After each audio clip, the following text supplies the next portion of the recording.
আসসালামু আলাইকুম। এই মুহূর্তে পাওয়া সবচেয়ে বড় খবর, বৃহস্পতিবার রাতে হতে চলেছে বিরল এক মহাজাগতিক ঘটনা।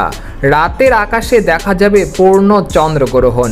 ওই দিন চাঁদ যেন লাল রঙে রূপান্তরিত হবে, যে দৃশ্য দেখার জন্য অধীর আগ্রহে অপেক্ষা করছেন জ্যোতির্বিজ্ঞানীরা।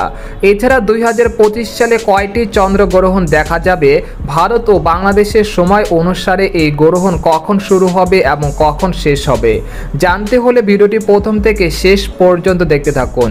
আর সবার আগে সর্বপ্রথম সঠিক খবর জানতে আমাদের চ্যানেলটিকে সাবস্ক্রাইব করে রাখুন। আর আপনি কোন জেলা থেকে এই খবরটি দেখছেন অবশ্যই কমেন্ট করে জানিয়ে দিবেন। এবার জেনে নিন এক নজরে।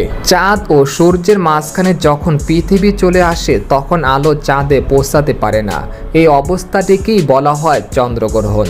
অর্থাৎ পৃথিবী যখন চাঁদকে একই সরলরেখা এসে ঢেকে দেয় তখন চাঁদকে কিছু সময়ের জন্য দেখা যায় না। এটা কখনো আংশিক হয়, কখনো পূর্ণ হয়। এবার 14 মার্চ রাতে দেখা যাবে।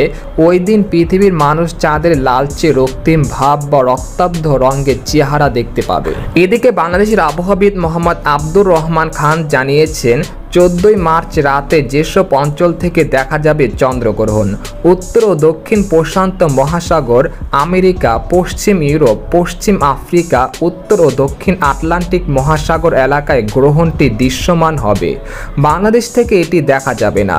বাংলাদেশের সময় অনুযায়ী শুরু হবে 14 মার্চ সকাল 9:55 উপচ্ছায়া চাঁদের প্রবেশ ঘটবে। দুপুর 12:25 পূর্ণ গ্রহণ শুরু হবে।